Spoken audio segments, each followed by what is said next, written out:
మరిగే పాలల్లో రవ్వ వేసి చేసిన ఈ రెసిపీ చాలా రుచిగా చాలా టేస్టీగా అయితే ఉంటుందండి. ఈ రెసిపీ వచ్చేసి ఇంట్లో వాళ్ళందరికీ నచ్చుతుంది. అంత టేస్టీగా అయితే ఉంటాయి. ఇంకెందుకు ఫ్రెండ్స్ ఆలస్యం, ఎలా చేయాలో ఏంటో అనేది వీడియోలోకి అయితే వెళ్ళిపోయి చూద్దామా మరి. ఇంకా ముందుగా స్టవ్ అయితే ఆన్ చేసుకొని ఒక కడాయి అయితే పెట్టుకున్నానండి. ఇప్పుడు ఇందులోకి ఒక కప్పు పాలు అయితే వేసుకోవాలి. మనకు ఈ పాలు వచ్చేసి బాగా మరగాలి. ఇంకా చూడండి మనకు పాలు అయితే బాగా మరుగుతున్నాయి కదా. ఇప్పుడు స్లిమ్లో పెట్టుకొని ఇందులోకి హాఫ్ కప్పు బొంబాయి రవ్వ అయితే వేసుకోవాలి. ఇలా బొంబాయి రవ్వ వేసుకొని బాగా ఎక్కడ ఉండలు లేకుండా బాగా కలుపుతూ ఒక 2 నిమిషాల పాటు ఉడికించుకోవాలి. ఇప్పుడు ఇందులోకి ఒక పావు టీ స్పూన్ దాకా సాల్ట్ని కూడా వేసుకోవాలి. సాల్ట్ ఎందుకంటే ముందుగానే పాలు వేస్తే విరిగిపోతుంది అనేసి రవ్వ వేసుకున్నాక వేసుకోవాలి సాల్ట్ అయితే. ఇంకా మనకు దగ్గర పడే వరకు అయితే ఉడికించుకోవాలి.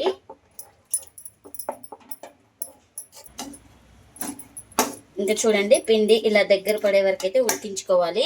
ఇక్కడ నేను చూపిస్తున్నాను చూడండి. ఇక్కడ చాలా సాఫ్ట్గా అయితే ఉండాలి పిండి అనేది. మనకు ఇలా ఉండలాగా రావాలి. ఇలా వచ్చే వరకు అయితే ఉడికించుకోవాలి. ఇంకా స్టవ్ అయితే ఆఫ్ చేసుకొని చల్లారిన తర్వాత ఒక ప్లేట్లోకి అయితే తీసుకోవాలి. ఇంకా చల్లారిన తర్వాత అయితే ప్లేట్లోకి అయితే తీసుకున్నానండి. ఇప్పుడు కాస్త ఆయిల్ అయితే వేసుకొని ఇలా చేతితోటి బాగా స్మాష్ చేసుకోవాలి. మనకు చపాతీ పిండి ఎలా ఉంటుందో సాఫ్ట్ అలా వచ్చే వరకు అయితే బాగా ఇలా వేడి మీదే కాస్త వేడి మీద ఉన్నప్పుడే ఇలా అనుకుంటే చాలా సాఫ్ట్గా అవుతుంది పిండి అనేది.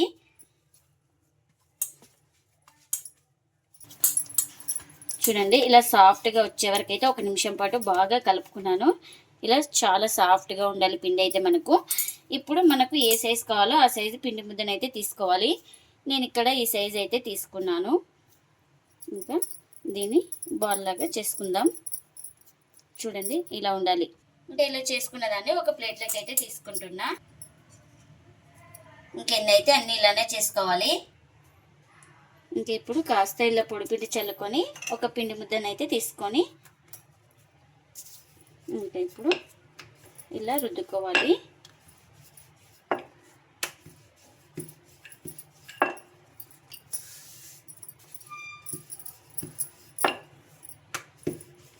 అంత మందంగా లేదు, అంత పల్చాగా లేదు, మీడియంగా అయితే రుద్దుకోవాలి. ఇంకా నేను ఇక్కడ ఈ సైజు రుద్దుకున్న తర్వాత ఇలా కాస్త ఆయిల్ అయితే అప్లై చేసుకోవాలి. ఇలా బ్రష్ తోటి మొత్తం ఇంకా ఇలా అప్లై చేసుకున్న తర్వాత ఇప్పుడు పైన కాస్త ఇలా పొడిపిండిని అయితే చల్లుకోవాలి. ఇంకా ఇలా పొడిపిండిని చల్లుకొని ఇలా రౌండ్గా చుట్టుకోవాలి. మొత్తం ఈ కార్నర్ నుంచి ఆ కార్నర్ వరకు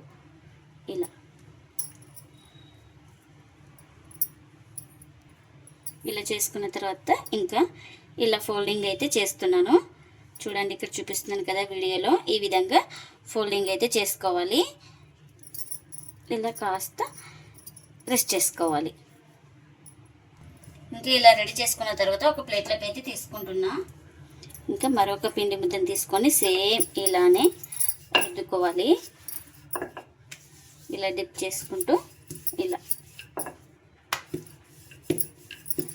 ఇంకా ఇలా రుద్దుకున్న తర్వాత ఇప్పుడు ఇంకా ఆయిల్ అయితే అప్లై చేసుకోవాలి. ఇలా మొత్తం ఇంకా ఇలా అప్లై చేసుకున్న తర్వాత కాస్త ఇలా పొడి పిండిని కూడా చల్లుకోవాలి. ఇలా చల్లుకున్న తర్వాత సేమ్ ఇలానే ఫోల్డింగ్ అయితే చేసుకోవాలి. ఇంకా ఆ చివరి నుంచి ఈ చివరి దాకా ఇంకా ఇలా ఫోల్డింగ్ చేసుకున్న తర్వాత ఇలా చూడండి ఈ భాగం కిందకైతే ఇలా తోసేయాలి. ఇంకా ఎన్నైతే అన్నీ ఇలానే చేసుకోవాలి. ఇంకా ఇలా రెడీ చేసుకున్న దాన్ని తీసుకొని కాస్త పొడిపిండి చల్లుకొని రుద్దుకోవాలి. ఇలా ఇంకా చూడండి ఈ సైజ్ అయితే రుద్దుకున్నాను. ఇంకెప్పుడు దీన్ని ఒక ప్లేట్లోకి అయితే తీసుకుందాం.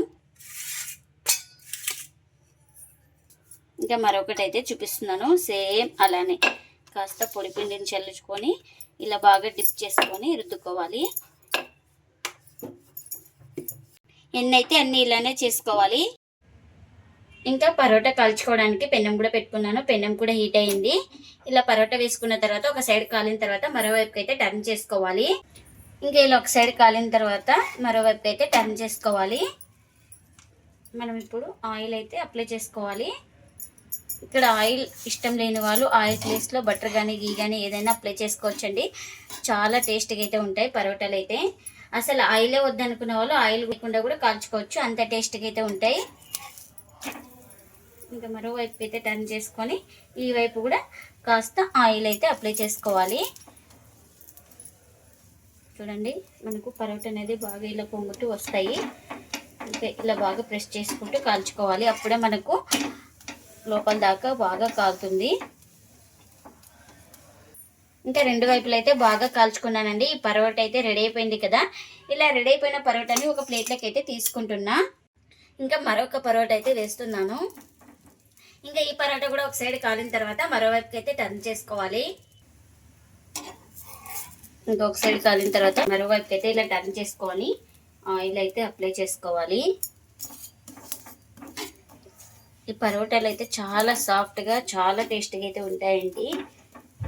ఇలా మీరు కూడా ఒక్కసారి తప్పకుండా ట్రై చేయండి. ఇంకా ఈ వైపు కూడా ఆయిల్ అయితే అప్లై చేసుకోవాలి. చూడండి ఇలా పొంగుతూ వస్తాయి పరోటాలు అయితే. ప్రతి పరోటా ఇలానే పొంగుతుంది. ఇంకా మనం ఇలా బాగా ప్రెస్ చేసుకుంటూ కాల్చుకుంటే మనకు లోపల దాకా ఈక్వల్గా కాలుతుంది. ఇంకా ఎన్ని అయితే అన్ని ఇలానే కాల్చుకోవాలి. పాలల్లో రవ్వ వేసి చేసిన పరోటాలు అయితే రెడీ అయిపోయినాయండి. పరోటాలు చాలా రుచిగా చాలా టేస్ట్గా అయితే ఉంటాయి. ఇంకా ప్లేట్లోకి అయితే సర్వ్ చేస్తున్నా. ఈ పరోటాలు వచ్చేసి అందరికీ నచ్చుతాయండి, అంత టేస్ట్గా అయితే ఉంటాయి.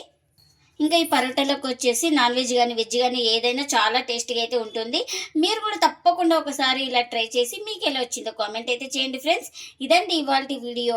ఈ వీడియో కనుక నచ్చితే ప్లీజ్ లైక్ చేయండి, షేర్ చేయండి, కామెంట్ చేయండి. అలాగే లైక్ చేసి సపోర్ట్ చేయండి friends. Thanks for watching. Bye bye.